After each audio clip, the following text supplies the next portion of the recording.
Hi, this is Bobby from Evo, and what you're looking at here is the engine bay of the new DB11. The DB11 is the new generation of Aston Martin supercars, and I would say there are no other cars built like an Aston Martin. So it's all about the craftsmanship, real craftsmanship. I mean, a lot of people talk about craftsmanship, but look at an Aston, they are just different. Look at the oil cap. It's milled from a solid piece. It's just different. So this is the new V12 5.2 liter twin turbo. So it makes 600 horsepower, 700 Newton meters of torque. And of course, hand built in England.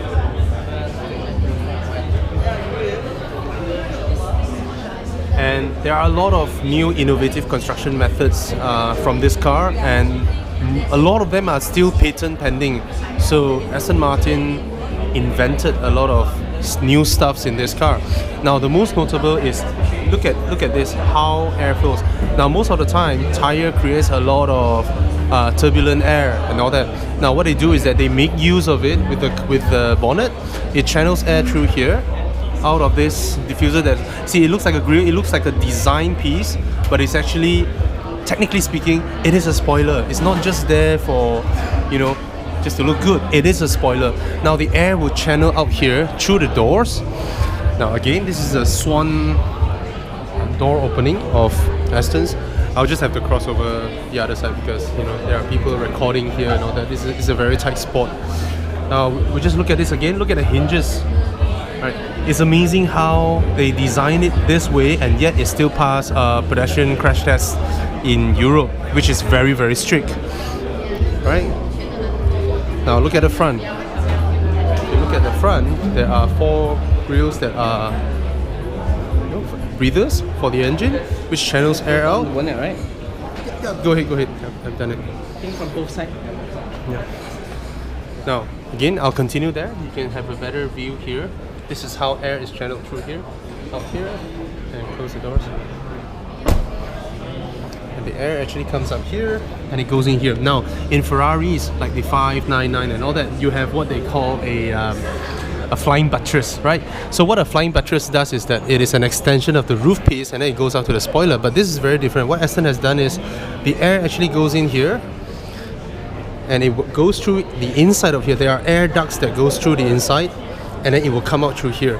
When it comes out through here, the air forms a curtain, and that turbulence actually stops that and becomes downforce. This is very innovative. There has never been any car that manages airflow that way. Most cars will put a spoiler here, which is not very good looking, but they are using air to create a spoiler. That's British ingenuity. Honestly speaking, I know, I mean, British, there are not a lot of true British car makers still around. You know, most of them are bought up by global big companies and all that.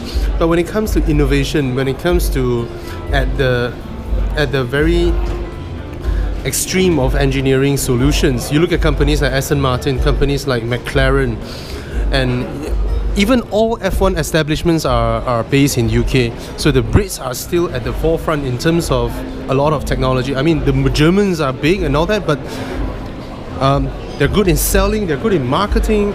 But in terms of really pushing the envelope, we would have to say that it is still the British. They are still at the forefront when it comes to really pushing the boundaries. There are legendary names like Gordon Murray and all that. They are all Brits, and this is one example of how an elegant solution and an innovative solution this is. I mean, I can talk all day just about the diffuser, but let's have a look at the cabin. Now this is again, this is the DB. It replaces the DB9, even though the Vanquish is still at the very top, but the Vanquish is a naturally aspirated V12. This is twin turbo V12, 5.2 liters, and what we have inside here, just as well as the engine and all that, all these represent the next generation of Aston Martin technology. This car will herald a new era for Aston Martin. There will be a lot of technology that will be trickled to other models, maybe the new Vantage and all that. Of course, signature stuffs will still be kept. The way the door opens and all that. Now, I'm not sure if you're able to see it. Look at this intricate detail. Look at it. It's only Aston, right?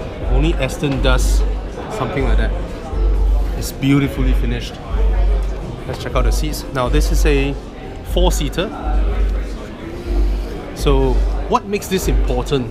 I always say this: the Porsche 911 is so sellable, and there are so many car makers wanting to challenge Porsche in that segment, creating the Audi R8, the Mercedes AMG GT and all that.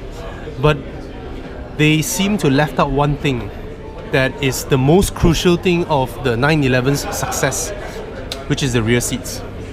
Yes, it's not for adults. It's definitely not for adults. But they think about it this way: most people in their 30s, successful individuals in their 30s, they have family, they have young children, and what makes them more eager to buy a 911 versus an R8 is that they can bring their kids around. I mean, as a parent myself, it is fantastic. So, like when I bring my son out in my 6 Series Cabrio, we won't buy these cars with too much of a hesitation, because we know for the next 5-6 years, our kid will be like what, 7 years old, 8 years old. They can join us for whatever road trip, for whatever short lunch and dinner drives and all that. They can still be seated behind, and they love it, the cosseting feel and all that. So this is the biggest difference between successful sports cars that a lot of people buy and those that not many do, because put it simply, we are still, I mean, most of these customers have family, and they will bring their kids around. Now let's have a seat inside. This is the interior of the DB11, and again, look at the finishing. The finishing is just exquisite. I have to repeat that again. Nothing is built like an Aston. And now we all know about the collaboration between Aston Martin and Mercedes-Benz. So this is one of it. Familiar? Yes. That's straight from Stuttgart. Now, I'm not that familiar with Aston interiors, so I have to figure out a lot of things, you know. I'm sure there are buttons to open that and this and all that. We're not starting it soon, but let's have a good look at the interior. Full LCD panels. Look at that. Right? Of course, when we get it started, it will be wonderful. Basically, the cabin smells like a really, really luxurious handbag. And this is what you get when it's proper leather. So there you go, there you have it. This is the beautiful new DB11. And my god, it's just beautiful, it's stunning. I mean, now let me show you what I spoke about just now. Look at these air ducts. So they actually come in from here, all the way in, out from here. And then the air will be channeled through here. There is a, let me show you. Okay, so the air will be channeled within the boot cover, and then it will come out here. When it comes out here, it will form a spoiler that presses the car down. So that's an amazing solution. Alright? Beautiful. Yep, there you have it. A quick report from Bobby at Evo. Oh, if I haven't gone through the specs, I'll repeat that again. It is 5.2 litre twin turbo, 600 horsepower, 700 Newton meters of torque, and it can reach 320 kilometers per hour. The top speed 320 km/h, and it accelerates at 3.9 seconds, which is the official time. But of course, with launch control, good conditions and all that, you can expect cars like this to always go below 4 seconds easily. It's just beautiful.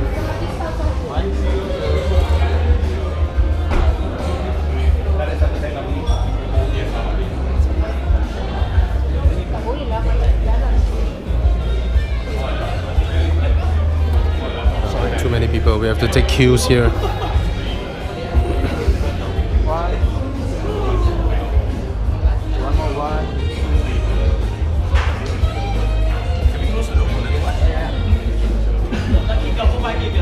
You want to take photo? Alright. Close the door, please.